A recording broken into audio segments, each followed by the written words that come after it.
Welcome, everyone. I think we're going to end that screen share. Oh, thank you, Katie. We're going to end the screen for just a moment. I wonder if you want to add into the Whova chat how you got ready for the afternoon workshops today. What did you need to do to get set for the next half of the day together? Well, we got went for a walk, but it's rather chilly for Jillian. Katie and I both went for comfy socks. Actually, I went for comfy socks, and you're thinking about the comfy socks, are you? Fair enough. Oh, you're muted, Katie.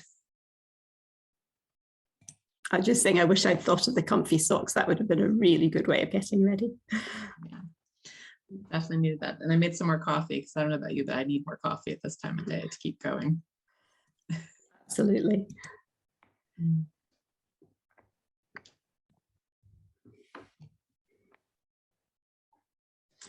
Well, we've come on to 2:30, so I'm going to get us started, but I expect more people might be pinging in and out as we get going. Katie and I are really hopeful to be in conversation with you and see your faces when we can.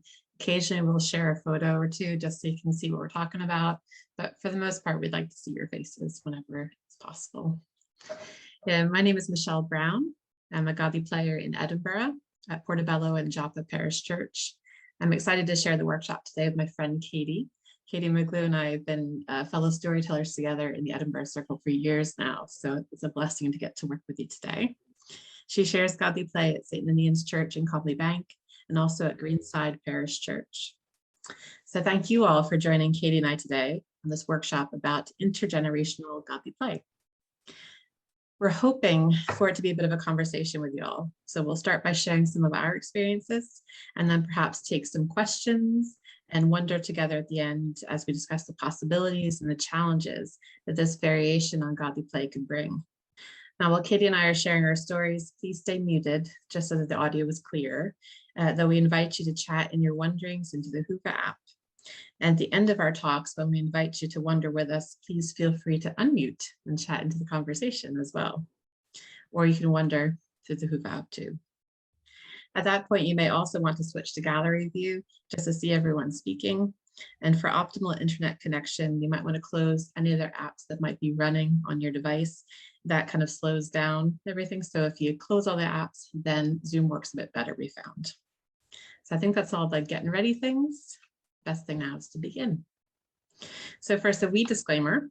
Our understanding of intergenerational Gaudi play is a work in progress. We're definitely not experts by any means on this. We're both learning as we try it and as we reflect back on those experiences. We both recently reread Jerome Berryman's book, Gaudi Play, An Imaginative Approach to Religious Education. And this was part of a book group that the Gaudi Play Foundation put together for the 30th anniversary of the publication of this book. And when we were reading the book, Katie and I began chatting more on whether or not intergenerational Gaudi play has a place and a purpose.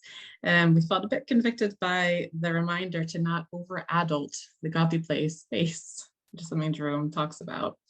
And we wondered if, given our positive experiences of Gaudi playing with multiple generations together, if perhaps this really should be another way of sharing Gaudi play, even if it wasn't the original intention that Jerome had with his work. So I wonder, let's start first with Katie's story. Thanks, Michelle, and thank you everyone for joining us. So I stumbled into all-age Gaudi play by chance. When I was a child, I was a chorister and a server, and it felt normal that children and young people were given significant responsibility for leading worship on an equal footing with adults. And when my children were born, and not having experienced sort of church hall Sunday school myself, I was keen to stay together as a family in the main service and have my children experience the worship and traditions that I valued. And I was really happy last night that Robin, our keynote speaker, had a word for that. It's a fancy phrase, but the zone of proximal development, it's bringing your babies into the church. Meanwhile, it was a great joy to discover Play and Pray, which was a midweek series for babies, preschoolers and their carers based on the Ignatian tradition. This program grew out of a desire to help reframe prayer, bringing God into the middle of the muddle without the need to find time to pray. Our family also enjoyed Messy Church and the rich, fun, intergenerational experience it offers. We were involved in running a couple of local play groups and the usual round of children's preschool activities, and they often met in church halls. And all of this meant that our life was full of fun communal activities, but I was still looking for something weighted more towards the sacred, something set apart, with space for wonder and the profound. It was then, 9 years ago, that I discovered godly play. And ever since that, that's where my energy and my passion has been focused. So at that time, nowhere in Edinburgh had a godly play group for under fives. The only training I'd been on was one discovery day, but I bought a couple of books and began experimenting. And I made a lot of shockingly ignorant mistakes, and one of which was not excluding parents at the door. It just didn't occur to me that we wouldn't be doing godly play together as a family. That's how it came to be, that our original monthly godly play group and then a second monthly session at another local church were attended by children, parents, grandparents, adult helpers, and clergy. It wasn't exactly an ideological intention, but I feel it was a happy accident. So I wanted to explain this context to emphasize that I am acutely aware that I'm treading on questionable ground, bringing adults into the godly play space. Much more of my experience of godly play has been with all age groups rather than with only children plus a storyteller and a doorkeeper. So I offer these descriptions with humility and hope that in the course of this session, we can hear about your perspectives and suggestions. How does our all-age godly play work? The groups I'm involved in are standalone sessions lasting an hour or a bit longer, held in church sanctuaries where godly play space is set up each time with materials that are stored in jumbo bags. One group meets early on a Sunday morning, the other on a Sunday afternoon, both monthly. People arrive, they settle down, and are then admitted by the doorkeeper, and the circle is formed. Some families enter together, some individually. And to help you visualize the space, you can see some photos. In one space, we offer an inner ring of cushions and an outer circle of chairs. In the other church, there's a full circle of little chairs and a few big chairs. Families might choose to sit together, and sometimes children want to sit with their friends. Plenty of grown-ups choose to sit on the floor or on the little chairs. We hear the story and we do the wondering. Lots of people are especially curious about how the wondering works with an all-age group. For us, both children and adults wonder out loud. And of course, they also wonder silently. There are slightly different cultures in our two groups. In one, we have a very engaged parent who's often particularly moved by the story and has lots to wonder about. The worry is this may bore the children and go over their heads. I haven't seen signs of this. Perhaps sometimes a child is absolutely itching to get started on the response, but that also happens sometimes when no adult is talking.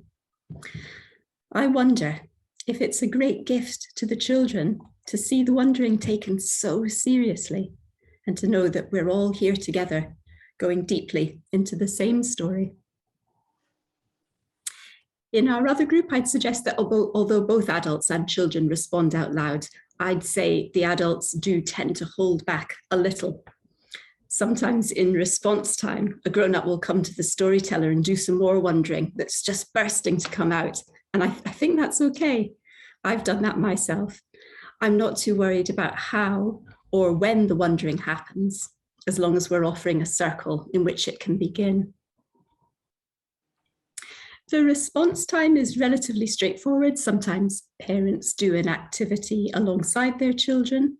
Sometimes they work alone. Sometimes the children work together.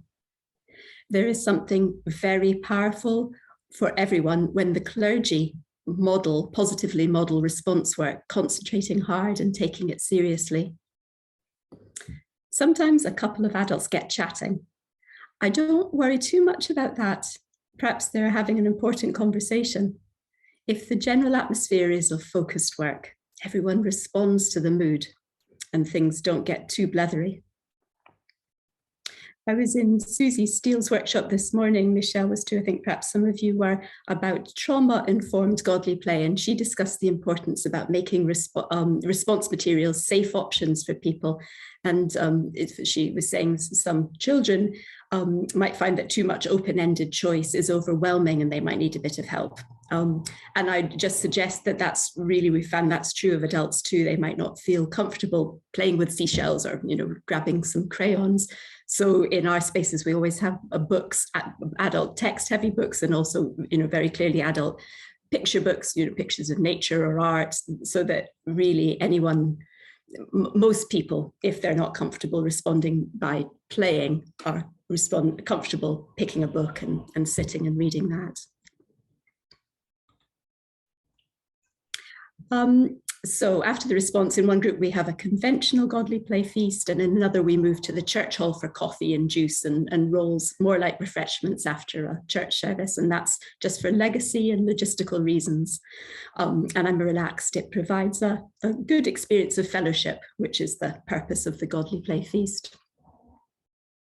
So what doesn't work? It isn't always smooth. And asking myself what doesn't work feels like the start of a huge therapeutic debrief. When I sift through all the adventures we've had, not so many of them are about having all ages present. So here's what I've learned. You should trust the process. Godly play does work. And where we've gone wrong in the early days, especially, was because of just tinkering. The other thing I've learned is to protect the space. To some people, godly play doesn't look like worship. It's necessary to work hard to protect the circle and the space from interruptions, disturbance, and clutter. But where does it go wrong because adults are included in the circle? Not everybody gets godly play. We had an elderly helper who is prone to default into traditional Sunday school mode, giving the children a little quiz during the response time or asking them what the moral of the story was, and it was frustrating. However, this woman always listened intently to the story and often came out with quite amazing and very sincere wondering. On balance, I think the children took her in their stride. Sadly, she's now too frail to attend, but we do keep in touch and we remember her with love. What else goes wrong? Parents fret about their children's behaviour. This is probably the toughest challenge. If, as an adult, I'm sitting with my child or grandchild and she's squirmy or distracted, then I might feel mortified that the other children are behaving well, and then I start scolding my child. And from the storyteller's perspective, the adult shushing can be more disruptive than whatever little thing the child is doing. Over the years, we've dealt with it in different ways. In one case, the door person often took the antsy child for a wander away from the circle, remaining within earshot of the story, or sat with him in a place within the circle, but away from Grandpa. In another case, it's just been a matter of both storyteller and door person calmly modelling, month after month, our acceptance of the child's quirky behaviour, our joy that the child is in the circle, and a reassurance to the parent that all is well. Jerome Berryman wrote in his book, Teaching Godly Play, that keeping faith with the disruptive child in the circle is an event which is matchless for what it can teach about the community of the church. I'd extend that to keeping faith with disruptive parents. God is there in the imperfect. Intergenerational godly play is a mutual blessing. We have space and time for both children and grown-ups who are on a journey. Sometimes it might be a bit bumpy. Someone might need a lot of attention and energy at one session, and the generosity of the rest of the group will expand to accommodate that need. It might be an adult or a child, and that's okay. Adults are on a journey too, like all of us, and may not yet get that responses are not prescribed or that deep wondering can be silent. As long as someone has chosen to be there and is giving it a go, I think there's space in the circle to hold them where they're at and give them space to discover. There's a place for people who come to the door, however imperfectly ready. God is there in the imperfect godly play. There's a place for us all, even when we don't completely get it. However, I'd suggest that godly play is not for spectators. If intergenerational godly play is a blessing, then parachuting in adults to watch children do godly play may be a curse. In my experience, it doesn't work. When I was attempting to build support for godly play within a congregation, more than once I invited church leaders to attend sessions. And I hoped that if they experienced what we were doing and witnessed the intensity and of the concentration that the children displayed, they would become our champions. And it didn't work. They arrived late. They sat out with the circle. They gossiped to each other during the response time. And I know this is much more about church politics than it is about godly play. But it suggests to me that an intergenerational circle is not a place for people there out of duty or doing it as a favor or because they think they ought to be there. Another quick personal story is about a time when my brother came to godly play. He was keen to be supportive of my hobby, but he was determined not to get in the way or take up space. He chose to sit out with the circle.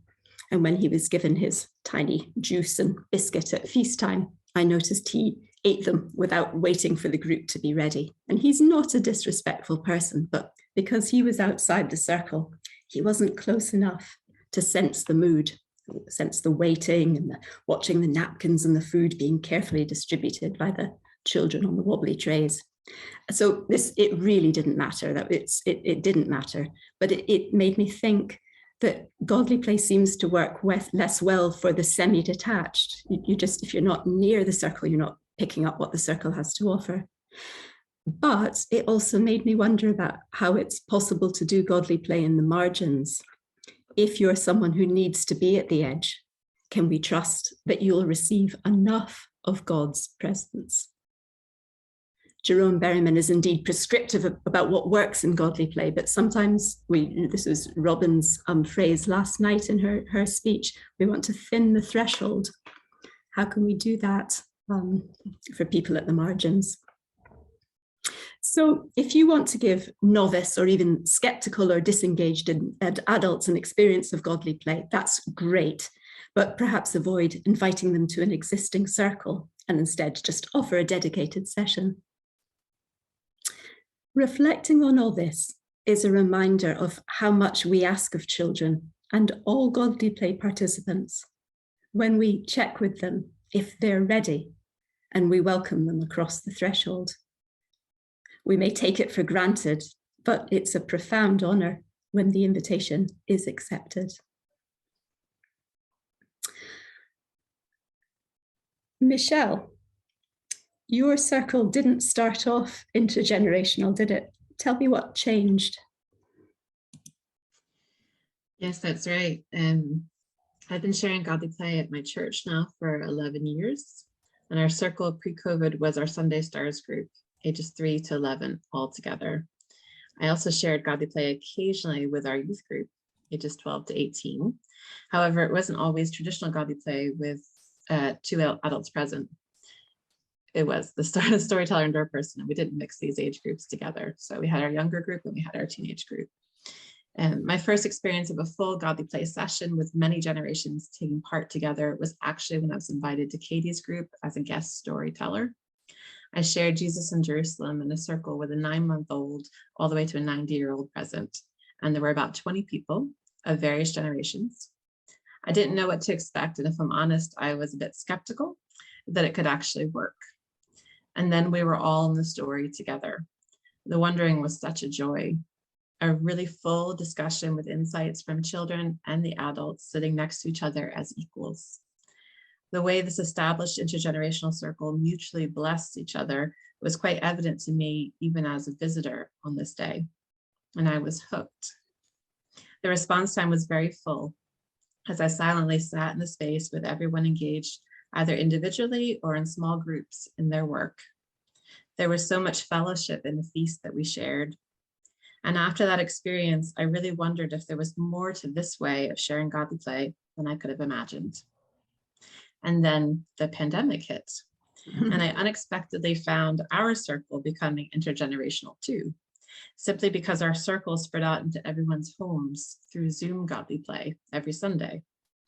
Our circle of children invited their parents to join them. Some parents took part alongside their children from the very first week, and some were in the background, off camera, but not directly taking part. However, as the weeks went on, and the months went on, more and more parents joined us as they understood better what godly play is about and what happens. Our children were the door people. They helped their parents become ready to join the circle. They demonstrated how to wonder. And as the children responded to the story in their own way, their parents soon responded too. The adults in the circle wondered silently. We never asked them to, but this is how wondering went online with the adults. And that changed though when our intergenerational circle went in person. Maybe it was Zoom wondering that put the adults off speaking out loud, or maybe they were more comfortable sharing their wondering the longer they were part of our circle. I'm not really sure, but we did find them wondering out loud later. Our circle met online for godly play sessions every Sunday from the end of March 2020 until September 2020. And then we moved back to a Sunday Stars model for a couple months. My volunteers from Sunday Stars were really missing being with the children and wanted to have a shot of online ministry as well. So we swapped back to that. But interestingly enough, most of the parents disappeared. They dropped off their children at the screen for Sunday Stars and they went to another room to do other things. Whenever it was godly play, they stayed with us and most on screen. We had a couple godly play sessions every month online after that, and the parents always came back on those Sundays. We brought our circle back to in-person in August 2021, and we decided that if we were coming back to in-person, we'd come back intergenerational and see what that was like. And this worked well as families sat together in a circle, 1 meter distance from the next family in the circle. And I think Katie's going to screen share an image there so you can see what our setup looked like for pandemic godly play, as it were, all socially distanced. Each family had their own response bag with a mini desert bag inside of it, kind of a tea towel desert bag. Some people have gotten each bag, some city blocks, some blue wool, some rocks and stones, pictures of the creation tiles, faces of Easter tiles, and knowing Jesus in New Way tiles. There were some books or children's Bibles in the bag, as well as paper and a variety of craft materials. We had 6 regular families attending this, and a couple adults from the congregation came along on their way to take part too. And in this space, the adults wondered out loud. And during the response time, some families responded together and some responded alongside each other. The response time could have gone on for an hour all on its own. The only thing missing from these sessions was the feast, as it wasn't COVID approved yet to serve food in our church. And after we tidied our space together at the close of each session and changed the light of our candle together, we would always close with the godly play blessing. And we had said that blessing together on Zoom for many months. And we would always end with the candle on screen, and we'd change the lights. And when everyone was ready, they'd log out of the Zoom call. So this blessing became a real part of our circle. And this is how we also ended our in-person godly play sessions as well. So after we'd ended our circle time together, the children would go outside and they would run around on the grass, and the parents would gather outside and talk to each other and catch up. So it kind of carried on out of the building as well. But there are other ways as well of doing intergenerational godly play. You could do a full session, as Katie and I have been describing, but you could also do it in a church setting as well as part of the worship in the main body of the church. And I'll come along to that in just a moment, but first a bit of background on this for me. In the Church of Scotland, which is the denomination that I work in, there's a movement towards trying more intergenerational ministry. Over lockdown, Darren Phillip presented a series of excellent webinars on the topics following on from his award-winning dissertation. I highly recommend having a look at those webinars if you like. There'll be a link Katie's put into the chat for you there that you can click on and to watch those webinars at your own leisure. And when attending the first webinar, I began to wonder more about godly play and possibilities for intergenerational ministry. Darren put the slide that's on screen now up to describe the movements in ministry that can guide us to be more intergenerational in approach. And I remember looking at the screen and thinking that godly play ticks the last 3 boxes. It is more experiential than educational. It is a way to come close to God through story, wondering, and response. We experience God in this space rather than being taught about God. We hold a circle with mutual place sharing rather than it being a one-directional approach of ministry where the leader is imparting knowledge to everyone else. Instead, in godly play, we mutually bless each other, learning from one another. Relationships in the circle are revelatory and not used for influence or for a means to an end. In our relationships in the godly play circle, we meet God within the circle through our connections with each other. Christ is revealed as we connect with each other through wondering and the story and our conversations at the feast. There isn't an end purpose or a goal to the godly play session. Our outcome is simply to have been together in relationship in that space as we together connect with God through story and wonder. With the intergenerational circle building online, I wondered more about godly play and the possibilities towards sharing it wider. And there was someone in my breakout room at the first webinar with Church of Scotland who talked about sharing godly play sessions with her intergenerational house group. They would meet together, do icebreakers, building the circle, have the story and the wondering and the response, and they would finish with a meal together. And I found this quite inspiring. So I have been thinking a bit more about godly play house groups as a way to go as well. But meanwhile, I also wondered if it was possible to move our church congregation a bit away from the age segregated way we've been on a Sunday morning and perhaps do a bit more all age worship where we could bring godly play into the mix. In October, our church decided to come back to 2 services in person. We'd been meeting just 1 service in person prior to that. And while we added in the second service, we thought about doing something different because if you can't change then, when can you change? So we thought we'll give it a try. And we decided to try out what was called an informal and interactive service. But I know, and I think you know, that's intergenerational. So this is what I went to try out there. And on the final Sunday, this month-long trial of intergenerational worship, I had the opportunity to share godly play large for the first time. Now, Alex McKenzie had some experience of this before. She'd been to a workshop at a North American godly play conference where they talked about godly play large. And I was curious to try and see if this could work in our setting as well. And my friend Catherine, who's painted all of our tiles for creation and Faces of Easter and Knowing Jesus in a New Way, I asked her if she'd be willing to paint the creation tiles large for us so that I could share this story with our congregation. And her son, who is 11 and has grown up with godly play, was very excited and asked if he could paint them with her. So even the creation of our materials for godly play large was intergenerational. The minister found some black bed sheets to drape over the church chairs, and we set up a space at the very front of the church to lay out the tiles as the story was told. We took pictures of each tile that were then made into slides on the screens as well for anyone at the back of the church, so they could still have a good view of what I was holding up if they were sitting too far away.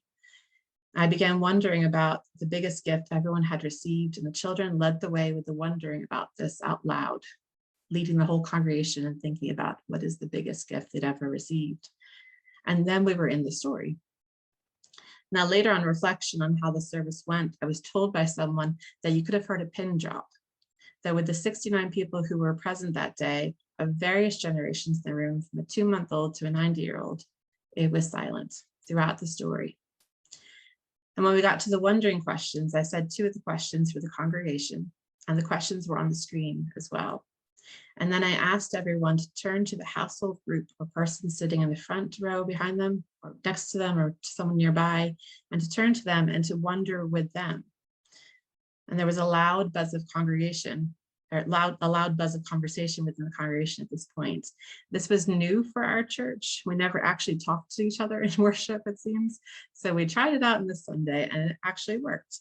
But by doing this, it also meant that everyone could wonder in smaller groups or in mini circles, rather than it being like an audience answering a speaker's questions. I was just conscious of how the chairs were set up and it felt too one directional otherwise. There were a couple people who sat arms crossed on their own, not participating in the conversations. And perhaps next time, if we were to do this, it's a good chance to validate this option as well, because we need to acknowledge that some people like to wonder out loud and some people would rather wonder in their hearts and just hold on to their thoughts for themselves at that time. So that's kind of a learning point for me, is how do we safely set up that wondering space for everyone in the congregation. In the Godly Play large setting, we didn't have response time. But on this particular Sunday, we were sharing communion for the first time since the pandemic, which was a response of its own, which was really amazing to take part in. And I do wonder how we can incorporate more of a response in the larger setting in the future. Don't know. Is this Godly Play as we know it? No, not really. It's another way of bringing the wider congregation, though, into the language of Godly Play through story and wondering. It's a way to thin out the threshold, as Robin expressed to us last night. Is it helping to build relationships across the generations within the congregation as we turn to each other and wonder together? That's my hope. I'm really hopeful our congregation will get to know each other a lot better across the generations. Now, when I'm in circles with other Godly Play trainers, we talk a lot about what is it that the child actually needs. And when we wonder about what we're doing in Godly Play, we think about that. Is this what the child needs? Or is it what the institution needs? Or is it what the adults need?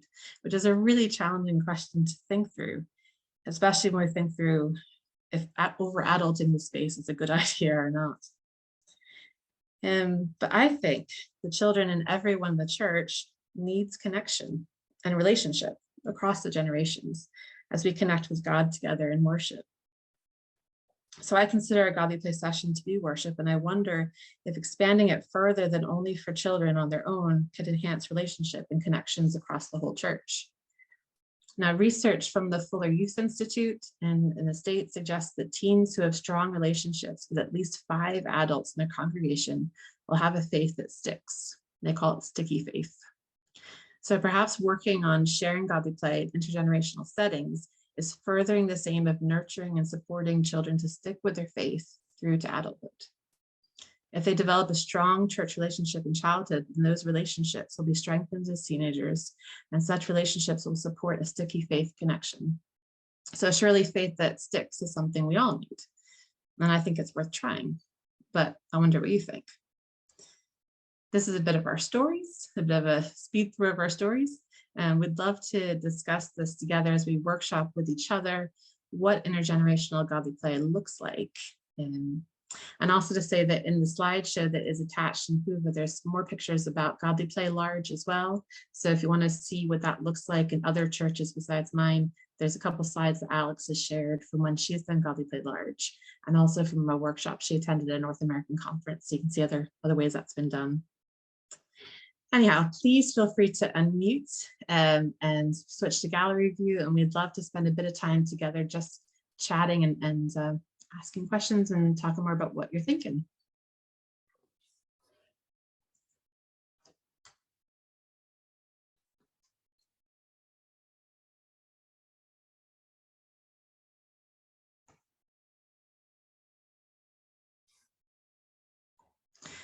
I wonder if you have any experiences of intergenerational Godly Play in your own context that you might want to share.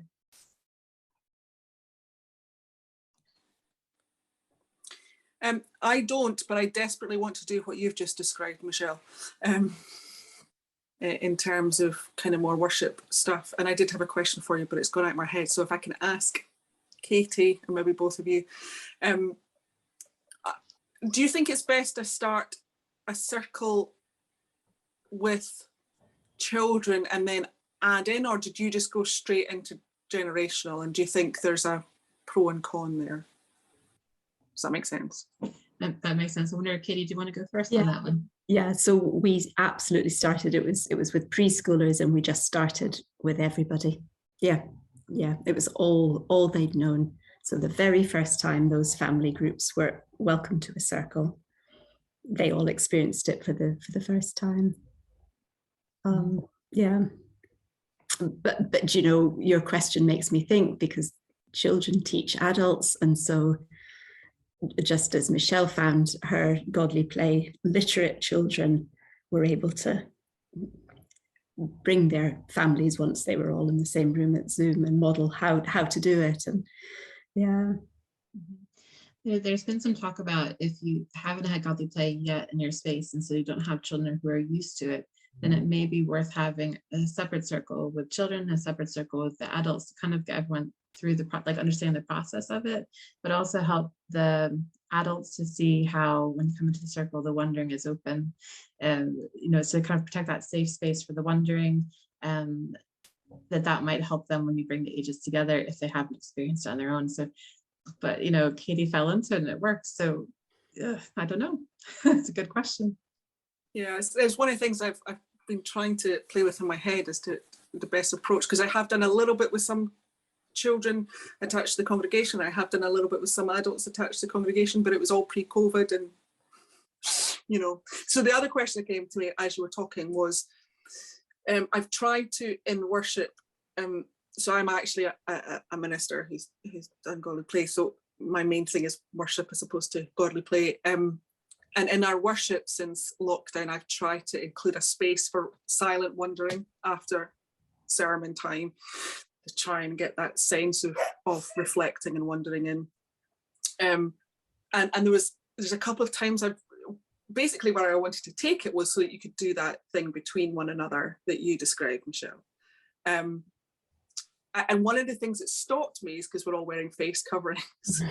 And I wondered how that worked in that space when you've got people who can't hear at the best of times and you're wearing face coverings and all that kind of stuff. How did that go? Yeah, it's definitely I think it was a mixed bag depending on who you spoke to. Some of the folks were saying, "Oh, I could have talked for ages. I would have loved to keep on chatting." We're definitely very animated about the conversations that they had. There were one or two people that really just sat their arms crossed, staring at me and waiting for the next thing to happen. Because they weren't quite sure what we were doing. And I do look back on that and think, well, I haven't really prefaced that well enough to give the option, because so much of godly play is you're not having to do everything. You have the option if you want to join them with the wondering and things like that. So to give them a bit more of that space to have that. But I think it just depends on how close our seating was. So our seating at that point was 1 meter distance, but if it was 2 meter distance, it wouldn't have worked, So it will definitely be easier once we can sit closer and not have the face mask on. But for, I think, just the pure excitement of getting to turn to someone and actually be allowed to speak to someone was something in itself. It was a novelty, because we just don't get that anymore. Pre-pandemic, the minister always started the service with, "Let's all go around and shake hands with each other and say hello," and we get this buzz for 5 minutes, everyone actually interacting with each other, and that's completely gone now. It's all to the front. So I think people just tried the best they could to hear each other above the other conversations. But we also have a very echoey tall building, as it were, so that helps a little bit, I think. Yeah. Okay. There was definitely a buzz in the room. So there was conversation happening, which is good. Thanks. Yeah, very welcome. Got it. So we do have an intergenerational, well, sort of intergenerational godly play group. A couple of years ago, we were looking for something that would try and engage families, given that we have a mainly elderly congregation. And although they're basically friendly and folk come along and they're made welcome, but at the same time, what we do of necessity caters primarily to them, just normally with a couple of children in the room. So we set up something that we started calling afternoon tea and godly play, but then we got lots of questions about godly play. Oh, it's for children. So we changed it to afternoon tea and stories for the soul. And basically we meet at 3 on a Sunday afternoon once a month, and we have tea together, just a sandwich and a cake or scone, a cup of tea and 20 minutes or so of chat, and then round about 3:30 we move through to the godly play space. Well, we don't have a godly play space. We have a small worship space, and we set up in there. I'll be honest and say we don't, generally speaking, do the doorkeeping as such, in part because everybody's been there and there's been conversations, and in part, I suppose, maybe we were a little bit afraid that if you do that with these older people, they're going to think you're a bit weird. So I don't know. Maybe that's whether we should try that or not. I don't know. I should go back. I should go back a few years, because we encountered godly play originally because the Salvation Army incorporates it as a Bible section within a thing they call the Ultimate Church Visit. So we set up various zones. One of them is a Bible zone, and godly play is the method we use to tell the story. And how you can get 20 kids who are really noisy to sit and listen in sometimes the worst place you could imagine for trying to tell a Bible story, and it works. So that got us going on godly play. And then Elizabeth, at the end of a degree course, did a project and a dissertation around godly play with adults to see, to have a basic measure of the impact, which is something that I don't think has been formally studied, except possibly in special contexts like dementia and the like. So anyway, that was quite successful. In fact, we were quite surprised at the level of response that we got back from the focus group. So that was why we thought of doing this with older people, and we did kind of invite the families from our after school club to come. The first time we did it, we did get a family with 3 generations. We also had our 2 young children that came, and we've got some folk that are kind of up to 80 in our congregation. I have to say the experience is a little bit mixed. In terms of the storytelling, everybody is riveted. And you mentioned about slight disruption. We did have 2 young children with their auntie, and she was in a panic because they fidgeted a bit and talked a little bit, and one of them liked to poke the sand a little bit, but it didn't interrupt the story, so it didn't bother us. But other times it's been mainly some of our elderly congregation, and perhaps 1 or 2 others, and 2 or 3 folk from a local sheltered complex. But people do genuinely engage, I think, with the story. Mm-hmm. And we have had responses from a fair number of the folk in terms of the wondering. But the difficulty we have, and one of you mentioned it, I can't remember which one mentioned it, when we get to the response time, most people will not do a practical response. So we do end up with moans about the council and moans about what kids get up to in the high street and all of that. So we can echo a lot of what you say. And I suppose 2 of our questions are, how do we try and encourage other families to come and join in so that it does become intergenerational, which was the whole point of the thing from our perspective at the beginning. And we also wonder how we move people from the gossipy bit in just seeing it as a chance to have a wee blether to actually constructively wondering about constructively the story. respond. Yeah.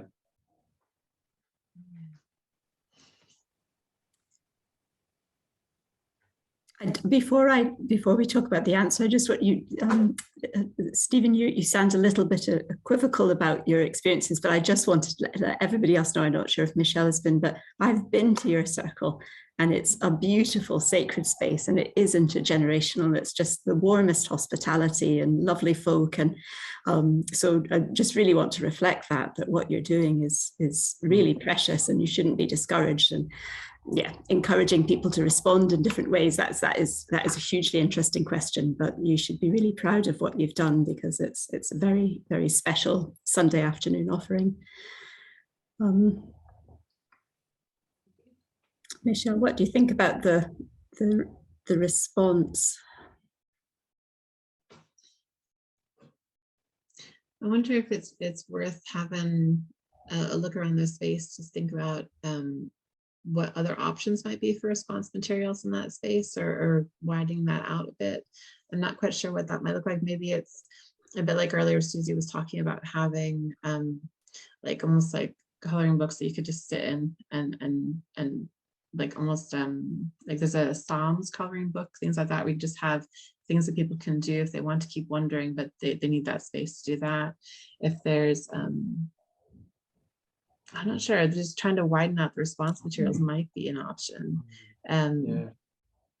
We do have always a range of books from, you know, children's Bible story books through some of the things that you described, adults books, both illustrated and words, and there's always a couple of Bibles handy. We've had knitting, put out knitting for something for people to do with their hands. Yeah, we haven't quite, you know, found the way to encourage people to get beyond, if they want to talk together, to at least talk about the story. And I wonder if that's part of what you said, Michelle, about having started with the two separate groups. Was it Michelle? No, one of you said about two separate groups, and then they that's right, and they end up coming together.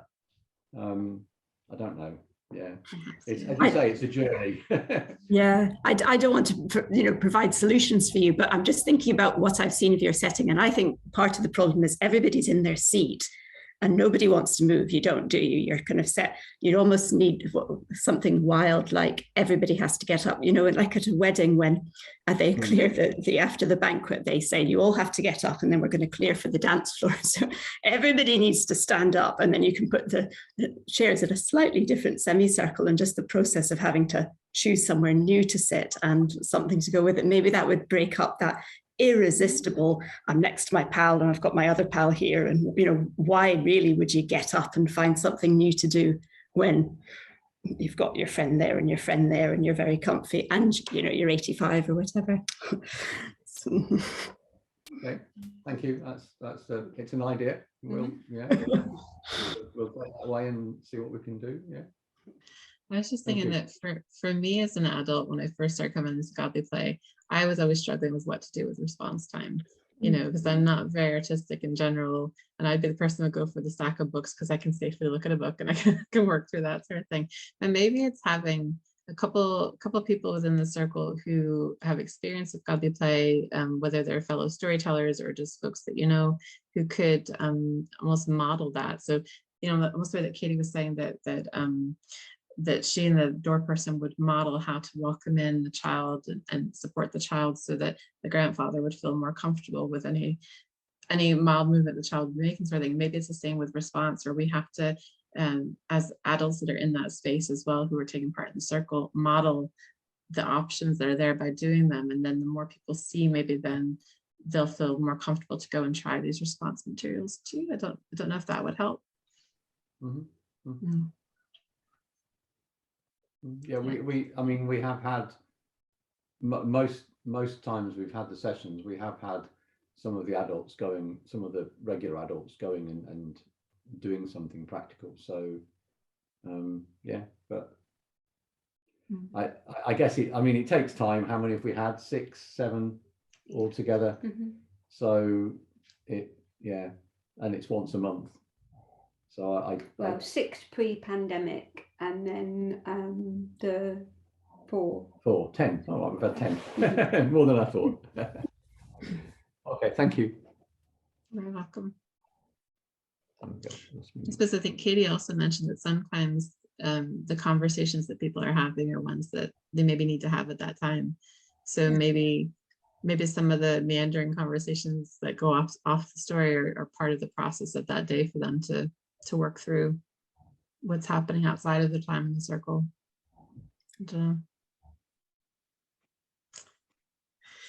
I wonder whether anybody might share about how to really, with kind of mixed generations in a group, how to really navigate that reciprocity and mutuality, so that it's not adults observing the children's wondering and the children's reflections and engagement and sitting back, nor is it children feeling disabled by adults being present and adults wondering, and therefore children feel that they can't, you know, put their contributions in that sort of equal mutual way. Because I think so much of what we've done previously has disabled one or the other, and meant one group may be the passive and the other group is the active in whatever we're doing in church. And we've got such sort of strong kind of models and experience of that. So really to get people coming together equally and mutually to engage in that journey is new to people, and maybe needs to be, I don't know how, I'm not quite sure how we facilitate or encourage that. Yeah, I think some of that is actually prep work before we come into the circle, in that I've got, again, a wonderful friend who has been involved with our Godly Play Circle for 11 years now by helping to make materials and things for us. And she's helped out as a door person on occasion as well. But it wasn't until we were in pandemic Godly Play in her home on Zoom that she was starting to appreciate Godly Play for what it was and how she connected with it. And she struggled the first couple of Zooms because in her home with just her boys there, she wanted to make sure they were paying attention to the screen, and they were doing a response that was connected to the story, because this is what we're doing in this hour, you know, and it was her own children. She wanted to make sure that they had that experience. And the more that she pushed for them to engage with it, the more they wanted to go in a different room and not do it at all. They were just having none of it. And this is someone who was in their Godly Play space for 10 years, and you know, as an adult, knew Godly Play, but in her home, when it was just her children, she really wanted to make sure that they were experiencing it. And then it took until about the third Zoom Godly Play for her just to sit back and go, okay, if they don't want to do it, that's fine. I'm going to take part for myself. And so she was in the story, and then she took out her sketchbook and she responded her own way to the story. And what she found is when she stopped paying attention to what the boys were doing and just focused on her response and being in that space and being present, all of a sudden they were also responding in their own ways alongside her, because she wasn't interfering with them anymore, and they could do what they needed to do. And so she kind of took a breath and looked back and thought, okay, and just stay with what she was doing. And then from that point on, she filled an entire sketchbook for our time online, because that was her way of kind of being in the space.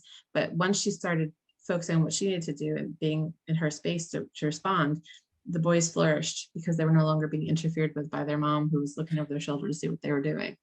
And so I think it maybe takes a bit of preparation when you are mixing adults and children to just to help the adults see how a Godly Play session works. And maybe that's why doing a session first for the adults before you bring them in with the children might be a good idea, so that they can understand how open the wondering is, how open the response is, and how the circle is mutually caring for each other, and every contribution is valid, and what that looks like. Because when they experience that for themselves, and they're more able to do that amongst the children as well. At least that's what my friend found as she was engaging with our Godly Plays online throughout. And certainly I found that as well, as someone who trains in Godly Play. Again, it's different when it's your own kids in the room and you're like, why are they not doing the thing that we're supposed to be doing? So every so often I have to kind of check myself and go, no, trust the process. It's fine. They'll engage with it how they need to engage with it on that day. And if I just step back and don't put pressure on my children, then they will be in the story how they need to be in the story on that day.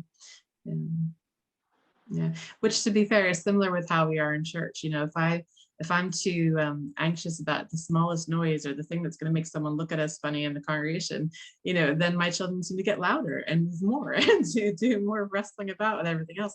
Whereas if I'm just like, no, it's fine, we're good, we're here with God, it's fine, and just relax, then inevitably we have a much more positive worship experience as a family. So perhaps there's a parallel there. Do you have thoughts on that, Katie? No, that's a good answer. But yeah, and I just would echo it. I think it's just trusting the process. That the wonderful thing about Godly Play is that the eyes are towards the story. And so if everybody enters that, honestly, it does just work. And I absolutely know where the concern comes from in your question. And that's been my experience when people's eyes aren't on the story, when they're, you know, there for some other reason. The magic doesn't work. It doesn't connect, and it doesn't work. But if you just do it right, then everybody does enter. Yeah.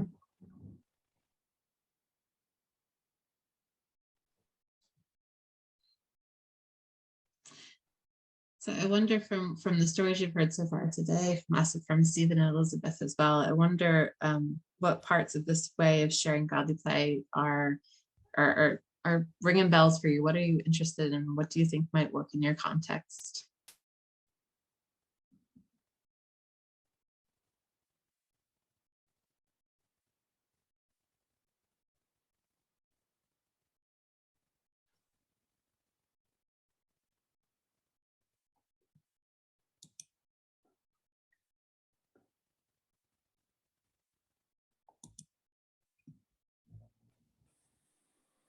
I do like the idea of a kind of monthly intergenerational thing like you suggested. My thing, and I think this is a thing for a lot of churches, is knowing what is the right time to hold those families and stuff. And reflecting a little bit on, so I was in the ACES workshop this morning as well, reflecting on that thing about safe spaces is, my wondering at the moment is whether you have one kind of, if you like, set circle, as in it's the same, say, I'm being optimistic here, the same 6 families that come and that's their circle, or whether it's a much more open door, because my concern with the latter is that you don't get that sense of a safe space in a circle. The flip side of that is if it's at a time when people can't often do, but I want them to be able to experience it at some point, then you know, it's just kind of tricky thing it that way. Yeah, that's an excellent point. I'm just thinking back to this webinar I was at for Intergenerational, where I was in the chat room where someone was mentioning their house group. And it was Holly Cutterton Allen, who's a professor in Nashville, who focuses on intergenerational ministry. And her description of this house group was just phenomenal. But what caught me was that it truly was different generations. And it was folks who were there without children, who were coming along as adults in the congregation, as it were, but it was a group that met every month. So it was the same 12 people, children and adults together. And, you know, they would end with it was a full dinner together. So it was this whole idea of you're coming for a meal, you're coming for a story, we're going to wander together. And they were together from start to finish. It wasn't like a house group where you'd start off and we're going to all be together. Now the children can go do something else while the adults get down to the Bible study. It wasn't like that. It was a godly play session where that was the Bible study, as it were. That was their time together. And then they shared in this feast together at the end. And I just thought, oh, that I'd love that and really love that. So I think that's in the back of my mind. If I was to do intergenerational godly play in our church in the long run, as a small group, it would probably end up being as a house group type setting to provide that safe space, that continuity. I think that might be a way forward. And it just happened because the families that were taking part for us had literally been with us through the pandemic and logged in every Sunday. They'd already formed that sort of safe circle space. So with the adults there, they'd been there all through the pandemic with them. So it seemed to just kind of fit moving into in person. But you're right, I don't know if it'd been different if it was more like, say, how our messy church is, where it's different people every month. You never know who you're getting, what's it going to be. You know, that might change that dynamic, I suppose. I wondered, just as you're saying about the house group thing, was it different people host it each time? Did you get a sense of that? Was it going around different people's houses? That's probably, because just from my experience of being in home groups in the States, it's probably like that. Yes. Okay, thank you.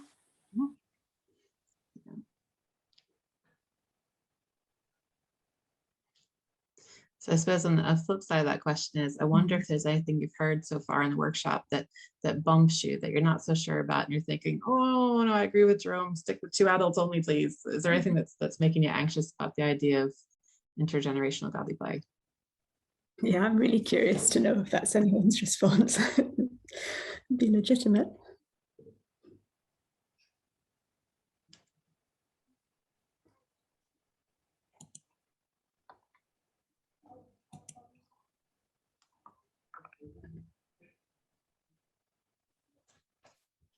I think for me, it would be the thought about if you've got primarily parents in your circle, that they are going to feel that they have to mold their children into behaving in a certain way and making sure they're not fidgeting and things.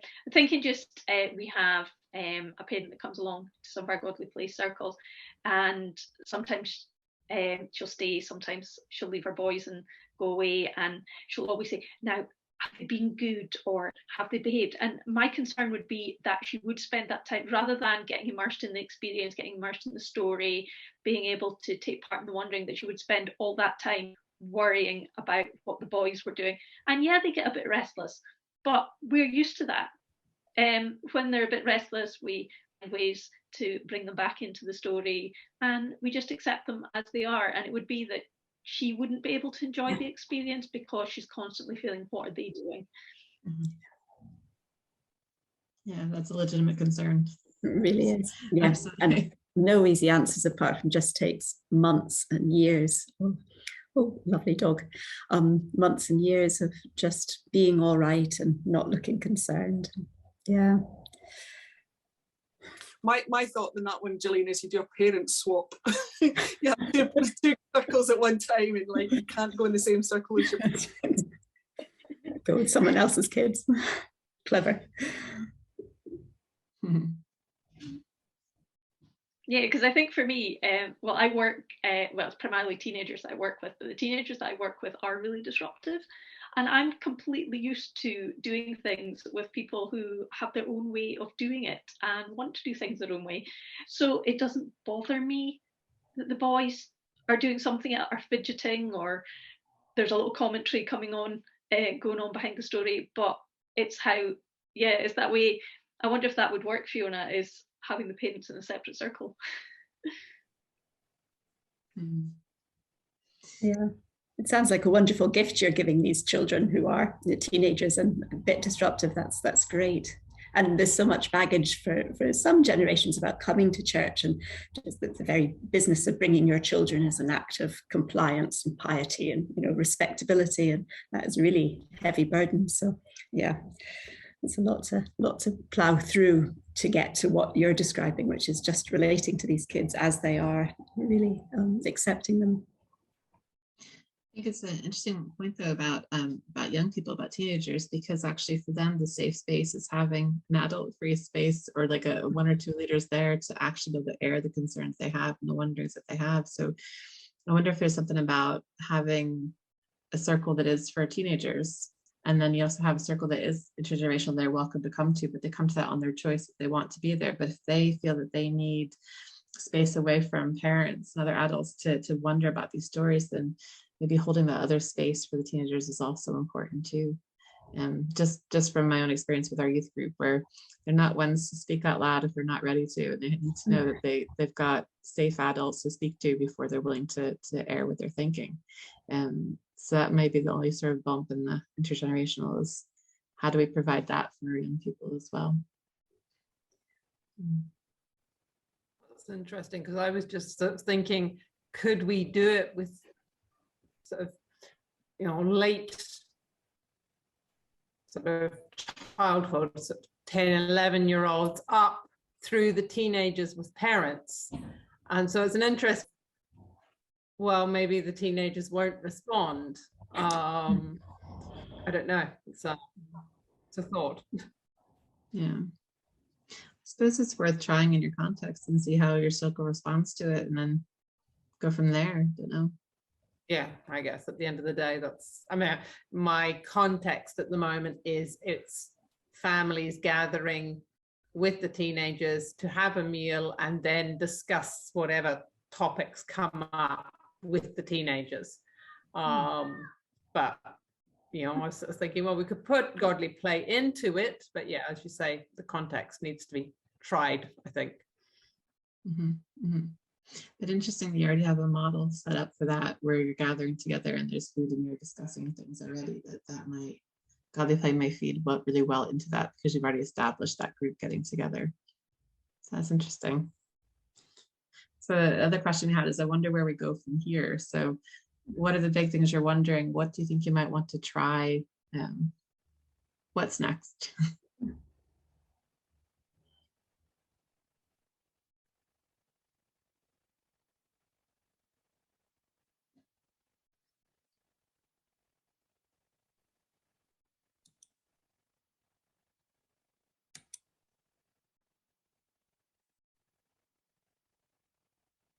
Katie, do you see yourself going in different directions, or how would you modify what you're doing right now?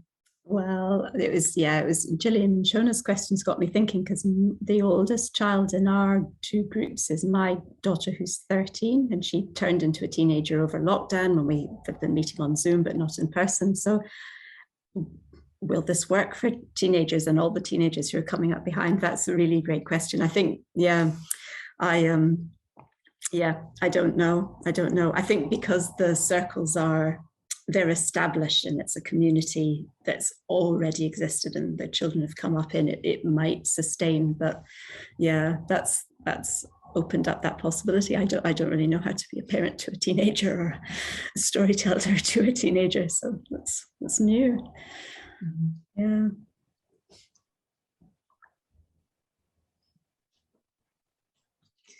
I'm hopeful that in our context, we'll have more opportunity for Godly Play Large in our congregation.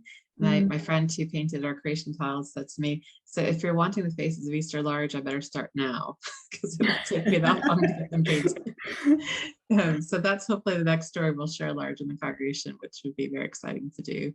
And just thinking through more about which stories could work in that setting, and how do we provide that safe space to wonder out loud or not wonder out loud if you'd rather be silent in that space, and what does that look like?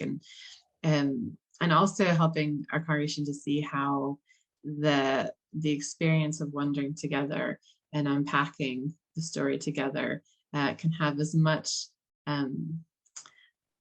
input for them as perhaps a really lengthy sermon could have as well, because that was concern of a couple of people in the congregation that they were missing the meat of the service without that. So hopefully they'll find that they can continue to respond as the week goes on, and they can dig deeper, and they can also read the scriptures, and they can unpack it for themselves, and they can perhaps have a Bible study with some adults afterwards, if that helps to extend what they've been doing for their work, their response throughout the week. Another thing I would mention, just thinking about that, is that one of the interesting side effects of the pandemic, what we found was that because parents were present in the Godly Play sessions online, they were more aware throughout the week when their children were still wondering or still responding to the stories, because they knew what story we'd heard, and they'd also been part of what was happening at that moment. And so I had a family send me about 4 days later a video of their daughter retelling the exile and return at the beach with sticks and stones and shells. And they said, "Oh, we've recognized this from Sunday. I thought you might like to see what she's doing right now." And my own children wouldn't, their response on the Sunday morning wouldn't look like a response from the outside eye, because there's usually a lot of doing other things like Minecraft or something else, and not actually about the story. But then later in the week, I'd find my son building the story in Minecraft outside of a Sunday, or my daughter would start asking me questions when we went for our daily walk about the story that she heard 4 days earlier. So their response seemed to be a bit delayed. It came out throughout the week when the pressure was off and they could do it in their own time. And when it wasn't, "Mom's the storyteller and we're in the house with the storyteller right now and I need to respond at this moment," their response came in their own time, which was lovely. So I think that's something about when the generations take part in Godly Play together. I think that enhances how it doesn't stay just in the church, that the story stays with us. God comes with us throughout our week. How we continue to work with the word we've heard goes throughout the week. I think it just extends faith at home to such a degree that's amazing. So I'm hopeful that the more we have opportunity for intergenerational Godly Play opportunities, the more that the work and the response won't finish when we get to the feast. It will carry on past the feast and go on throughout the week as well, is my hope anyway. So I do wonder how we can do more of that as a congregation and see what happens. So we have about 5 minutes left. Are there any other questions or anything else you're wondering about the possibilities of intergenerational?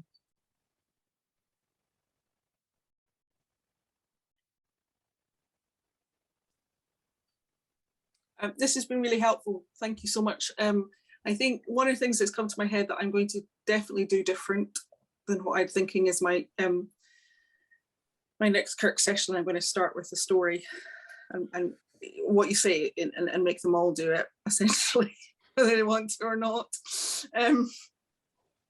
Get them to experience it.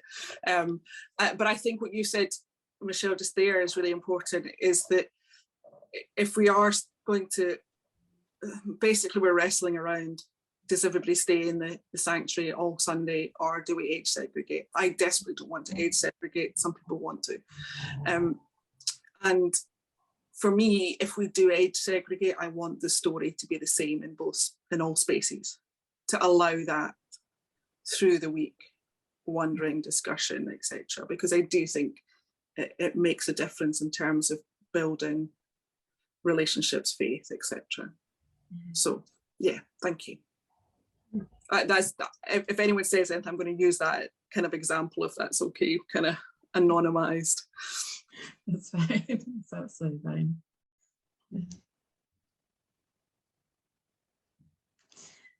Well, if you think of other questions, you can always message Katie and I. We're in the somewhere on Hoover. You can find us on Hoover messages there, or you can check us on Facebook. I don't know. You'll find us, which is good. Did you put our email addresses in the front slide? You did, didn't you? The emails are on there. Yes. You're so forward thinking. Katie's amazing. So if you go into the slideshow, you'll find both of our email addresses there as well. So if you have any other further questions or thoughts, do contact us. We're very happy to reply. It does take me about a week sometimes to reply, but I will get back to you eventually. And then we will also share the video in about a week's time, as I say. And the last slide, I don't know, Katie, if you want to even put that last slide up on screen share. Yeah. The last slide has further reading, so other books you might find helpful or inspiring, thinking about intergenerational ministry and godly play. Definitely would recommend any of those books that are there, and that's in the slides which are on Hoover, so do have a look back to that later as well. Okay, anything else, Katie? That's good. Thank you very much, everyone, for being part of this. Yeah, as I say, it's a continuing conversation, because though Katie's been doing this a lot longer than me for intergenerational, she's still learning, I'm still learning. So teach us as you go. Let us know what you're doing, so we can be part of the journey with you as well, and keep on learning as well. Which would be great.